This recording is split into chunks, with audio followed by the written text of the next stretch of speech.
Hey guys, this is EA Spuds from the Plamo Build Report, and today we're going to be looking at some awesome news that we saw last night from Bandai themselves.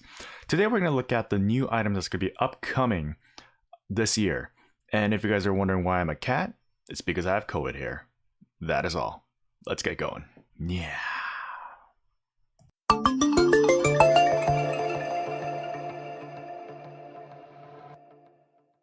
So right about last night, Bandai has just dropped the ball on a bunch of images and also some new releases that just came up throughout yesterday. And I was pretty surprised myself, and I'm pretty excited to be honest with you. So let's take a look at the overall of what we're going to look at today. The first we're going to be looking at is going to be the HG Deathscythe. Now for those of you who know, Deathscythe is one of the other wing kit that's going to come out in an HG form. We already got the Sandrock and the heavy arms, and now Deathscythe is coming up. And Deathscythe is probably one of my personal favorite from the Wing series because of its God of Death look. And if you look at the overall detail, the detail looks pretty good, and it's very faithful to the TV version design. Along with the Buster Shield and then with the Beam Scythe, I think this is going to be a very enjoyable kit. Some of the gimmicks they have explained here is going to be on the shoulder, where when the arm moves, the thruster and the shoulder also moves as well, which is pretty cool.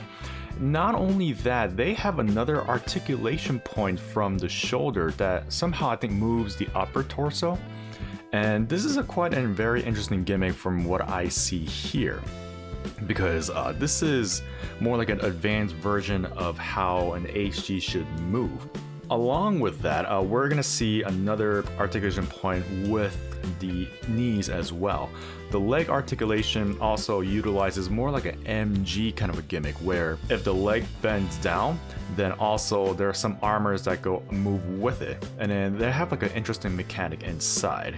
There we're looking at all of these weapons that's been included, and Deathscythe only really has two weapons in its disposal.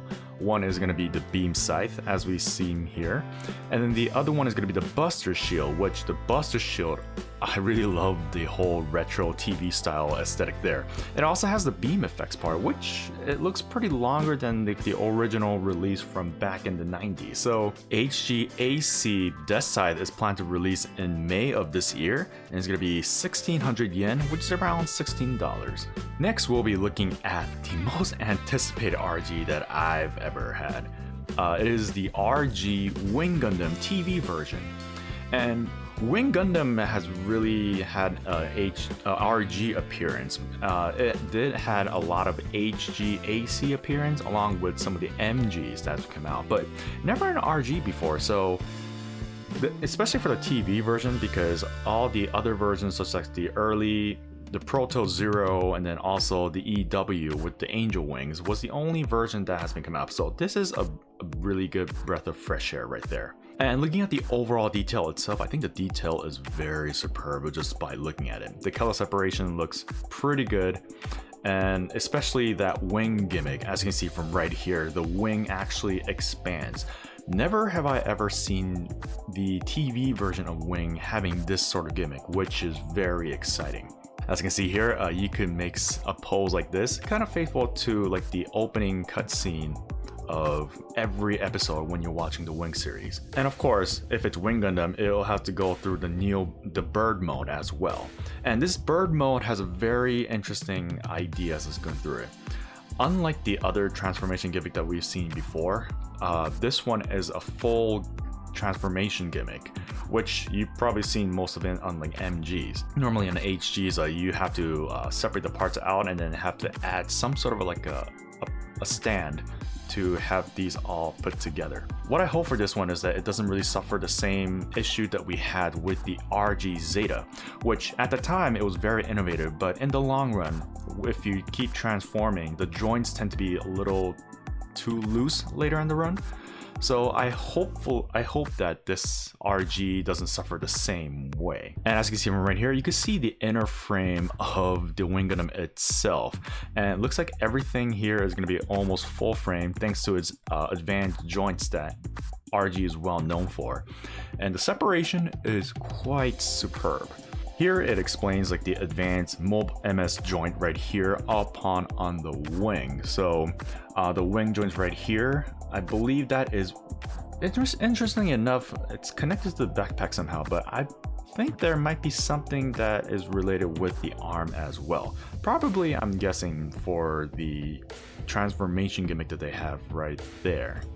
Some of the weapons and accessories that's already been announced here is going to be the Buster Rifle, the Beam Saber, the shield, and about 3 or 4 pairs of hands, action hands that you can use.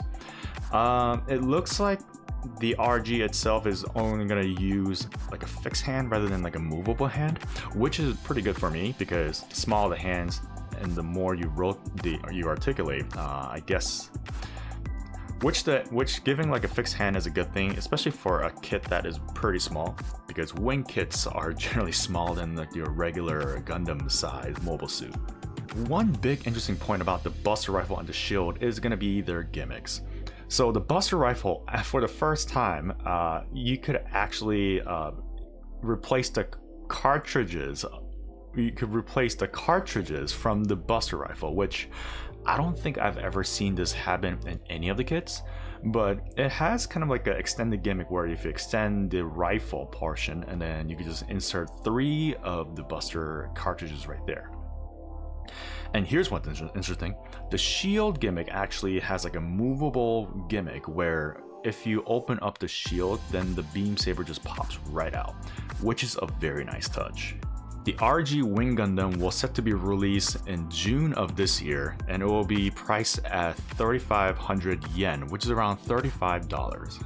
Next, we'll be looking at the Full Mechanics Calamity Gundam, and this is one of the announcements that Bandai has told that they are really making this new full mechanics an actual thing. From my perspective, I think that what they're trying to do is they're trying to make this full mechanics line into kind of like a middle grade in between the Reborn 100 and an MG. And the very first they have said is going to be this Calamity Gundam. And looking at the Calamity Gundam itself, this is very interesting design right here. Never have I ever seen a Calamity Gundam this detailed in my life. It looks a bit bulkier than before too. I am mainly interested in the 2 cannons in the backpack and then the huge bazooka. And of course the shield, as Calamity Gundam is a very long-range suit. Judging by the picture that you see right here, it has all the basic articulations to today's standards where you are able to kneel down on the floor, which a lot of RG I don't think has that ability because it's more reminiscent to the retro style non-grid. As is being a full mechanic, this one has a lot of mold lines and panel lines, as you can see right here. Like the detail is just superb. So it's very surprising to see how much they put in the full mechanics line, as I think they're trying to live up to its name of like the whole mechanics portion. Here's a little inside of the weapon and also the inside of the frame, I'm guessing. So this looks to be the backpack portion right near the neck, and you can see the inner mold detail just spew out. This is very exciting to see, as for painters, this is going to be a joy to paint inside of the frame for once. Not only the inner inside will get more details, but also they have some sort of like an inner frame that's inside. So this is showing like the arm frame right here, and the arm frame utilizes the elbow from HGs of like today's standard, where it allows for like a full articulated arm. So this one, we'll have to wait and see other releases of like how this will look like. But the shoulder joint has this particular jig right here that allows us to move up and down freely. So compared to all of the grades that we've seen in the past, this shoulder joint is very new at its point, where normally when you raise up the shoulder, it only has like a limited amount of movements, and kind of the stem joint kind of helps it keep it together. But this one shows a huge potential of the shoulder articulation going further than ever before. Unfortunately, what we're looking at right here is going to be the inside of the leg, and the leg looks a bit too simple. I mean, you can't really blame for being like a lower grade than an MG for the amount of detail, but the outer detail I think is what they're going for. We do, however, have like a waist joint for the legs that's pretty reminiscent to most of the HGs that we've seen before. This looks pretty prominent to the HG Infinite Justice that we just got about last year, and it shows that how much thought has been put into this. While this Calamity Gundam really needs that kneeling pose to be done, and they kind of accommodate this by utilizing this special type of joints here where the legs can move a little forward so you can get a lot more range in the bending. I'm pretty excited with this one because this, as Bandai say, this is going to be their newest line ever. However, we already know that Lupus Rex and also the Vidar Gundam already had the Full Mechanics name in it like a few years back. So I'm guessing they're trying to replace the RE100 line here just to make it more appealing to the consumers out there. The Calamity Gundam has a very hefty price tag of 5,500 yen, which is around 55 bucks, and is set to release in June. Not sure if the full mechanics not sure if the price point is going to be living up to the whole $55 range for a full mechanics kit, but we will see when this release. I can't wait to get my hands on this one for a review. Next kit was a personal favorite of mine, and this was a huge surprise when it released last night. So this is an HG Cybaster. For those of you who don't know what Cybaster is one of the original robots that comes out from the Super Robot War series. And particularly there's like a sub-genre called the Lord of Elementals. And my god, I was so surprised that this was coming out because I believe this year is going to be Super Robot War's 30th anniversary celebration, and I think this is one of the collaborations that Bandai and Super Robot War has in planned. As looking through it, it really has all of the grand feature of Cyberstar just in this format. I mean, it is a very unique design indeed, but it's also a very nice design.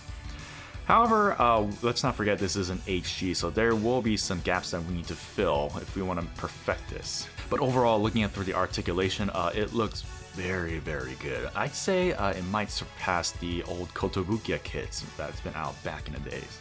And of course, if it's Cyberstar, you could transform into its flight mode called the Cybird. And I am very interested in how they're going to do this because this doesn't seem to look like you need to put any additional jigs in here to make it into spin. It looks like a full articulated motion. I mean, as you can tell, Cyberstar's transformation is very, very simple. You don't need to bend anything at all. It's just like they lay it down and you just put it in shape. So that's kind of how it looks like. As for the weapon and accessories, Cyberstar really don't have that many accessories, but because of its psycho feature, so we have two different type of a fin funnel type of a weapon called the High Familia. Fun fact, these two are actually controlled by the two cats that he rides with him. So Shiro and Kuro are the cat's name. So it's kind of fitting that they have two. And also we have a wide range of hand parts over here. It looks to be that it's going to be a non-articulated hands, but that's good for me. At least that will hold the sword perfectly. And just look at that. Oh man, it's been a while since any Super Robot War kits has been out at this time of era. So for me, as a huge fan of Super Robot Wars, I am pretty excited. The HG Cyberstar will release in June of this year, and it will go for, oh wow, a hefty tag of 4,400 yen, which is $44.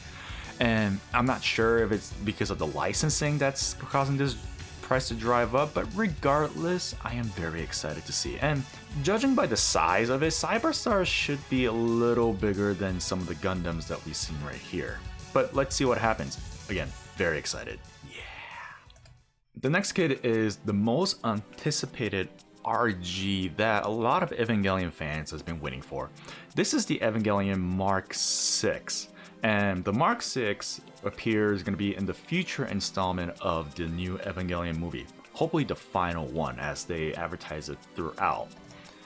And As you know, Evangelion, the RG series of the Evangelion has been very superb. Gives a lot more of the muscular feature. That's kind of like what I thought of the RGs anyways, but it looks really good. I mean, the color and then the overall silhouette, and just look at that. I'm not sure what this is going to be called. I don't think it's the Spear of Longinus, but it could be something similar. And if you're looking for something like that, well, this RG includes that weapon.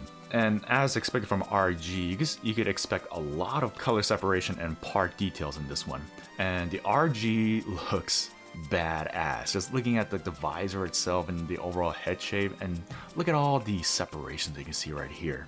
So this is a very interesting point because if they're saying this is going to be integrated within the clear part itself, as you can see, I think the clear part is this small thing right here, and this whole thing is going to be clear part. So this clear green is going to be integrated with the antenna itself. So that's a great detail from right there. And if you're the one who cares about clear parts in general, this is a welcoming news. And as always, the part separation here is superb, and with the inside of the frame being very complex and very detailed, this might be one of the best RG that we could hope for.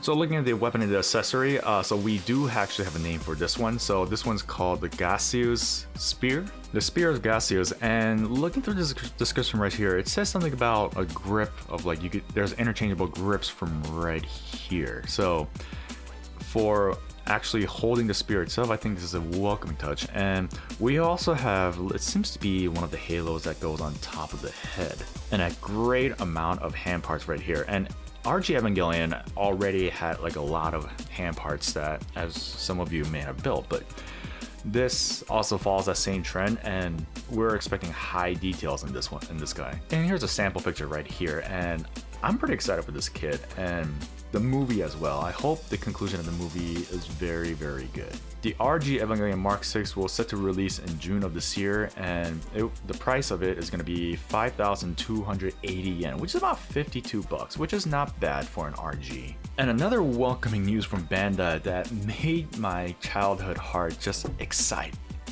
just in an instant, is going to be the Figurized Standard Amplified Dukemon. And Dukemon is one of my other favorite Digimon in the whole Digimon series. And Dukemon has been amplified for its look.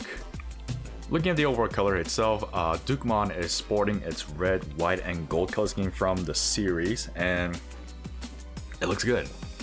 The whole amplified series really give it a little more mechanical detail of a digital living organism such as Digimon. And as you can see from here, the cape itself, it's more like resemblance to like a mechanical wing. And the spear, the lance is very, very like sharp. It looks more like a drill now. And then the shield itself is gonna be the biggest part. The shield looks amazing, and I hope to see if it's gonna be color separated at all. The overall silhouette of a Dukemon looks more buffier than its original counterpart, and usually for a Digimon, like Digimons have like a very slim physique, where the Amplified series that we've seen so far has a very like a big mechanical buffy kind of style. And looking at the overall design itself, I'm more interested in the color separation of this guy. So we already know, we can see right here that these two are going to be the clear parts, and the gold is something that I'm very interested in. I'm not sure how gold they're going to get, because as we know, Bandai's history of gold parts, they're not really that satisfactory, but the Amplify series might have some push to it on using the correct color gold, so just an expectation.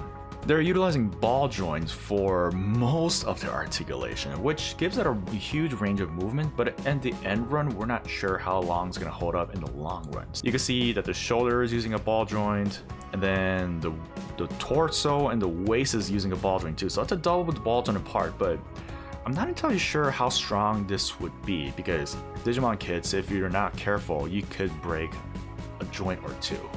And I'm not sure if it's because they're trying to do a design, they're trying to accommodate a slick gear design along with a grand move of articulations.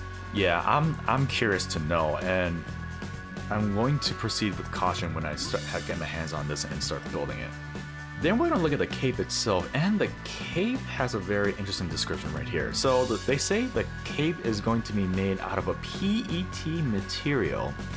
And from my understanding, if I'm knowing my plastic properties correctly, a PET or PET is very similar to what we use in like water bottles. And I'm not sure if this is going to be kind of that same material that we're going to use, but all we can say is that if it's kind of, the water bottles are very sturdy and yet they're very flexible. So I'm guessing that this cape is going to be very flexible using that some sort of material. I mean, as we know, PS, KPS, or ABS materials that we use in Gunpla nowadays each have their own differences in their properties, and PET might be something very interesting. I don't know if we had a PET material ever in any of the model kits that I've built so far. So something new, and let's see how it goes. Then we get the lance and the shield gimmick right here, and this is very interesting. So the lance gimmick has kind of like an expanding gimmick where if you pull out the lance itself, I think the side of the lance will get larger and it kind of disengage into like a huge weapon, which is very cool. And the shield itself has this small gimmick like you have it for the Zaku head with the mono eyes. If you turn it around, I think it gives kind of sort of like a flame gimmick around the shield, which for Dukemon, I think that's really faithful to its special move that it's already been shown in the show. So pretty excited. If you're a huge Dukemon fan, this is a must. Along with the other accessories, they do include a clear stand here for Dukemon to stand, so that's a nice touch. I think the only time we got a stand was from Metal Garurumon with some of the action bait joints here, and none for the other one. So this is pretty good. It's stepping into the right direction as we want to have our model stand. And this is very exciting for me to see because just look at it, it's awesome.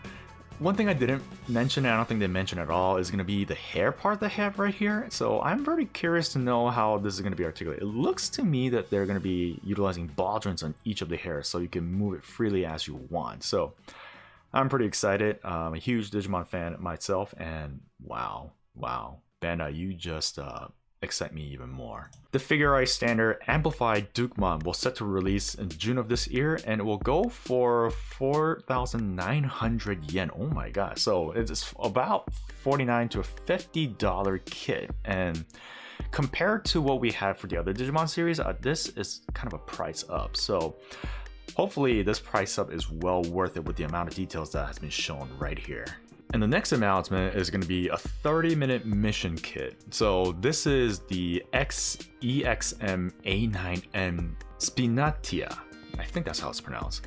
So we have another 30 mission kit, Spinatio, and this one resembles more of a ninja. And looking through the silhouette right now, it looks awesome. Like I really love the Tekken style head part right here, along with the dual blades and just the overall silhouette itself. I mean, for the 30-minute mission that we had so far, they all look bulky and very basic, more like a grunt suit type of thing, but this one has a very slick, agile design. And here is kind of the overall like frame that you see right here. I think this is like before you attach all the armors, and as you can see, the frame itself really resembles a little bit more of a human form. It's a lot slicker, less bulkier, and more round, I should say. I'm particularly interested in the head part right here because this head part is downright terrifying, but at the same time, it kind of makes sense.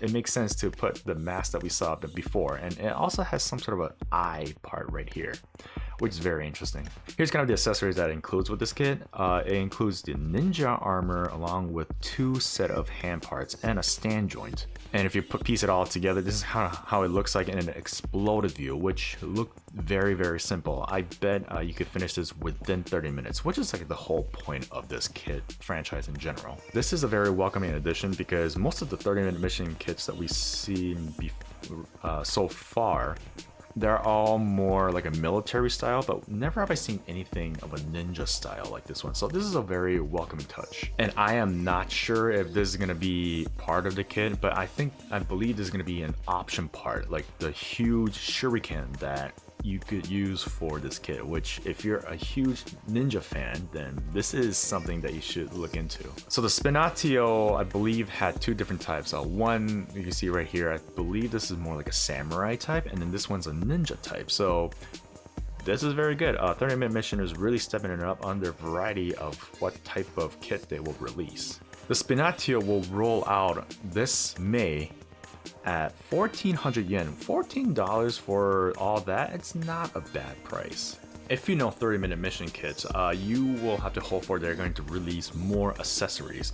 So for the Spinatio itself, they has some accessory kits that you see right here. So it looks like they have a bunch of weapons for ninja type and like more like a samurai type. So it looks like they have all these spears that you see right there, and a bowgun. Oh my god, that's a huge bow that you see right here. This is one of the most oriental thing that I think 30-minute mission has ever tackled. And speaking of orientalism, they are custom hand parts that here for the Spinatio, and just following the overall ninja kind of a theme here. The hand that's been used for any ninjutsu, and then the famous running on water part that you see right here. And this is a very funny and interesting touch that I see right there. So this whole set, it looks pretty good, and you don't really have to use this for a 30-minute mission kit. You could also use it for any Gundam kit if you want to just customize it that way. This one is again set alongside with the Spinatio in May, and will go for about $5 at 550 yen. Next, we're looking at another 30-minute mission option set, but I believe this is for all of the other models out there. So this is what they call it, the Accel vehicle. So this is known as one of their Accel vehicle, and this one has a name called Cannon Bike. And this one looks very, very similar to Wing Gundam Fenice Renashta's bike.